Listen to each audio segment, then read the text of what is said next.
도쿄올림픽과 패럴림픽의 개최를 앞두고 한국에서 후쿠시마 제1원전 사고와 도쿄올림픽을 연관짓는 정치성전이 다시 등장했다는 내용의 산케이 신문 기사가 올라왔습니다.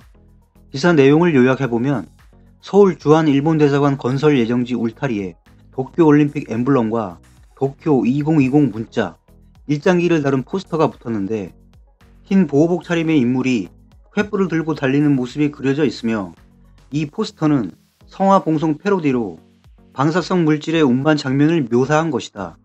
포스터를 제작한 것은 사이버 외교 사절단을 자칭하는 반크로 우길기는 전범기라는 주장을 유튜브에 올리거나 일본해로 단독 표기를 하고 있는 나라들의 교과서와 지도, 정부 사이트를 발견하고 동해로 표기 변경을 요구하는 운동 등을 전개하는 한국 민간단체이며 반크의 담당자는 방사능 안전 문제를 제기하는 경고의 의미가 담겨 있으며 도쿄올림픽의 성공과 함께 참가 선수, 관객의 안전을 기원하기 위해 패러디 포스터를 제작했다라고 말했다. 이러한 행동은 방사능 오염과 도쿄올림픽을 연결시켜 일본의 이미지를 깎아내릴 의도가 명백하며 포스터는 현재 제거된 상태이지만 반크는 SNS 등에서 포스터와 비슷한 디자인의 우표나 주화 사진을 게재하며 확산시키고 있다. 방사능을 둘러싸고 한국 정부는 작년 각종 국제회의에서 후쿠시마 원전 오염수 문제를 집요하게 거론해 소문으로 인한 피해를 부추기는 언사를 반복했으며 이러한 움직임에 대해 아베 총리는 작년 말 이란 정상회담에서 문 대통령에게 지금까지 한국을 포함한 국제사회에 투명성을 가지고 정보를 제공해 왔고 앞으로도 그 정책은 불변하며 원전 사고 후 한국이 일본산 식품 수입 규제를 계속하고 있는데 후쿠시마 원전에서 배출되는 물에 포함된 방사성 물질의 양은 한국 원전 배출수의 100분의 1 이하다라고 지적하며 과학적이고 냉정한 논의가 이루어져야 한다고 촉구했다. 후쿠시마 원전에서 방사성 물질을 포함한 오염수의 증가가 계속되고 있지만 이와는 별도로 원자로 건물 인근 사부도렌에서 지하수를 끌어올려 정화 후 기준치를 밑도는 것을 확인 후 바다로 배출하고 있고 주한 일본 대사관은 홈페이지에 후쿠시마시, 이와키시, 도쿄, 서울의 방사선량을 공표하고 있다. 1월 7일 발표된 방사선량을 보면 후쿠시마시 0.131 마이크로시버트, 이와키시 0.06 마이크로시버트, 도쿄 0.037 마이크로시버트, 서울 0.151 마이크로시버트로 서울의 방사선량이 도쿄의 약 4배로 만일 도쿄에 방사능 안전 문제가 있다면 논리적으로 안정성에 있어 서울은 도쿄보다 4배 위험한 곳이 되며 근거 없는 비과학적 주장은 과학적, 논리적으로 대응해 나가야 할 것이라며 글을 마쳤습니다. 과거 아베 총리는 언더 컨트롤을 말하며 통제하에 안전이 보장되고 있다는 말을 하며 방사능 문제에 대해 안전성을 강조했습니다. 기사에서도 우리나라의 주장이 비과학적이고 비논리적인 주장이라며 비난을 하고 있습니다. 과연 그 말이 맞는 것일까요? 작년 여름 국제환경보호단체 그린피스는 일본이 방사능 오염수 100만 톤을 태평양에 무단 방류를 계획하고 있다는 주장을 했습니다. 원자력 발전은 원자로에서 핵분열로 인해 발생한 고온으로 물을 데워서 발생한 증기로 터빈을 돌려 전력을 생산하는 방식으로 이때 발생하는 고온의 열을 식혀주지 않으면 온도는 계속 높아져 원자로 노심이 녹아내리는 멜트다운이 발생하게 됩니다. 멜트다운은 방사능이 원자로 안에 갇혀있는 상태지만 멜트스루가 되면 원자로 자체가 손상을 입어 방사능이 외부로 누출되어 심각한 피해를 입게 됩니다. 그 때문에 핵연료는 항상 냉각수에 잠겨 있어야 하지만 후쿠시마 원전은 현재 그대로 외부로 드러나 있는 상태로 매일 많은 양의 물을 냉각수로 주입하고 있고 이때 주입된 냉각수가 핵연료와 닿아 고농도 방사능 오염수가 발생하게 됩니다. 이 오염수가 원전 주변으로 스며들어 지하수와 섞이게 되고 그 양은 엄청나게 늘어납니다. 일본은 이 오염수를 정화해 탱크에 저장하고 있지만 비용 문제와 저장 공간 확보 등의 어려움을 겪자 바다에 방류할 계획을 세웠다는 것입니다.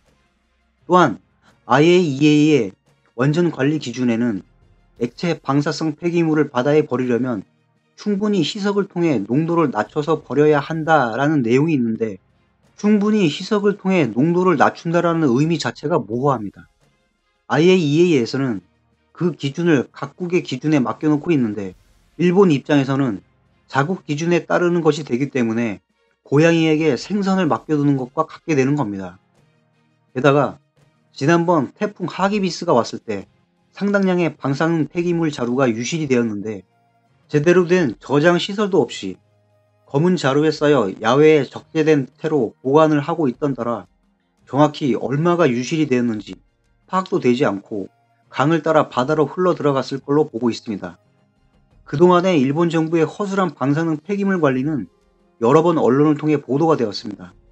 이러한 상황에서 기사가 주장하는 기준치 미만의 정화된 오염수만 바다에 방류하고 있다는 말은 믿음이 가지 않습니다. 주한 일본 대사관 홈페이지에는 방사능에 대한 한국민들의 우려를 의식해 서울과 일본 도시의 방사선량을 공개하고 있습니다. 기사에서 도쿄보다 서울의 방사선량이 높으므로 서울이 훨씬 위험하다고 주장을 하고 있는데, 여기에는 꼼수가 있습니다. 공간선량률이란 공기 중 방사선량으로 원전 사고가 일어난 지 8년 이상이 흐른 상황에서 공기 중에 방사능 물질이 남아 있을 리가 없습니다. 비나 바람 등에 의해 씻겨 나갔으며 재염 작업을 한 곳은 당연히 방사능 수치가 낮게 나옵니다. 따라서 측정 장소가 어떤 곳이냐에 따라 방사능 수치는 큰 차이를 보입니다. 도심과 같은 곳은 대부분이 아스팔트와 많은 건물들로 이루어져 있는데, 이러한 곳에서 측정을 하면 당연히 수치가 낮게 나옵니다. 문제는 토양이나 산림, 강과 같은 곳의 오염입니다. 방사성 물질은 흙이나 물과가 잘 반응해서 오염된 토양에서 자란 식물을 동물이 먹고, 그 축산물을 인간이 섭취하면 간접 내부 피폭으로 이어질 수 있고, 오염된 토양이 빗물에 식혀 개울이나 강으로 간다면 먼지 형태로 변해 호흡기를 통해 흡입될 가능성도 있는 것입니다. 따라서 일본 정부가 증거로 제시하는 공간선 양률보다는 표면 방사선 양률을 검사해야 할 것입니다. 일본 국민들이 한국의 방사선량이 일본보다 높다는 이야기를 하는 경우를 볼 수 있는데, 이것은 일본 언론의 왜곡된 보도와 국내 몇몇 일본어판 기사를 게재하는 언론들로부터 얻은 정보로 사실과는 거리감이 있는 경우가 많습니다. 한국 관련 정보를 어떻게 얻고 있냐는 질문에 많은 일본인들이 한국 언론 중 일본어판 기사를 게재하는 몇몇 언론으로부터 얻는다는 사람이 다수 있는 것도 한국에 대해 부정적 이미지를 갖는 요인일 것입니다. 일본 언론도 아니고 자국의 언론이 말을 하는 것이니 더욱 신뢰를 하는 것일 겁니다.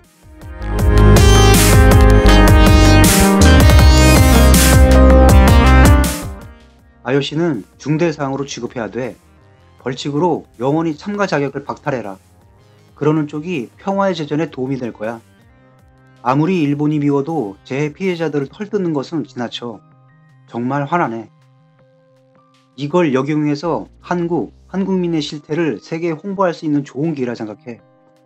뜻있는 정치인, JOC 관계자, 도쿄 도민을 비롯해 일본 국민은 목소리를 높여 상황을 반전시켜야 돼. 아무리 정론을 전개해도 감정론 우선이라 낭비야. 하지만 세계에 일본의 정론을 더 알려야 돼. JOC는 왜 비판의 목소리를 높이지 않지? 모리씨, 당신 괜찮은 거야? IOC는 왜 비판의 목소리를 높이지 않지? 바흐씨, 당신 괜찮아? 왜 정부가 저 자세인지 알 수가 없네. 금융제재 발동해라. 한국에 반응하지 않는 것이 가장 좋을지도 몰라. 소문으로 인한 피해는 어제 오늘의 일이 아니고 점차적으로 이를 확산시킬 뿐이야. 너무 악질적이네. 정식 외교 루트로 항의해도 좋다고 생각하는데. 다른 기사에서 후쿠시마와 서울의 방사선량이 거의 동일했는데 서울에 살고 있는 사람은 모두 방호복 입고 있냐? 이런 짓을 하는 나라가 올림픽을 유치하려고 하는 것 같더라? 무리야 무리. 이제 전쟁밖에 없지 않냐? 이런 걸 비판하면 헤이트 스피치가 되는 부조리. 헤이트 스피치의 역차별이란 이상한 조례지. 야당의 파시스트와 레이시스트가 좋은 예야. 언론 탄압에 지나지 않아.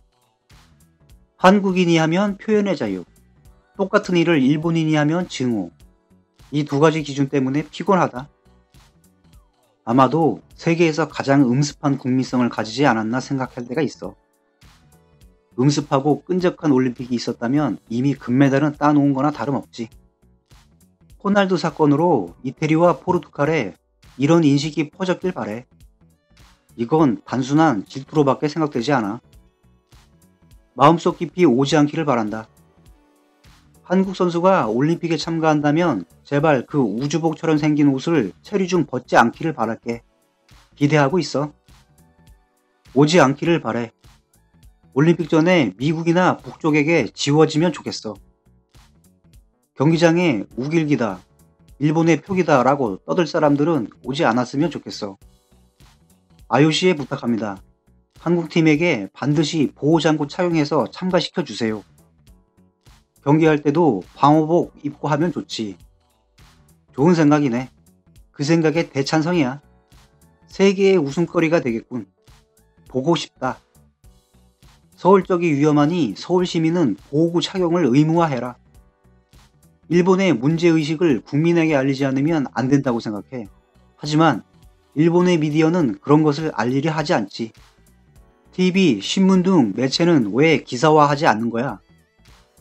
이런 걸 보도하지 않는 일본의 일부 언론들, 도대체 왜 보도하지 않을까? 언론 침묵의 자유, 보도 없음의 자유. 모리가케와 벚꽃을 보는 모임은 어느 정도 보도가 되고 있다고 생각해. 한국의 방사선량이 높다는 걸 반대로 어필해주면 좋다고 생각해. 일본에 대한 동경이 도쿄올림픽에 대한 원망으로 바뀔 경우 무리해서 올림픽 출전하지 않아도 좋아. 이 나라는 감정적으로 해서는 안 돼. 제대로 된 숫자, 근거를 가지고 반박하지 않으면 안 돼. 미디어는 왜 반박하지 않고 있지? 데이터를 바탕으로 논리정연하게 설명해도 감정적으로 되돌아오는 국민성이기 때문에 통하지 않는다고 생각해. 럭비 월드컵 때 각국 대표들이 합숙한 지역의 사람들과 교류하거나 태풍 피해에 대해 자원봉사를 하고 경기 후 인사하는 모습에 일본인은 호감을 가지고 있지만 도쿄올림픽에서 한국을 응원할 생각이 있어? 올림픽 포스터와 마크를 인쇄해서 악의적인 기준으로 변조 포스터 등을 작성하고 업무 방해를 하면 IOC가 고소책이 되어 소송을 제기할 수 있고 개선되지 않으면 권고해야 한다고 생각해. 원래 개최를 방해하는 참가국들은 참여를 거부해야 해.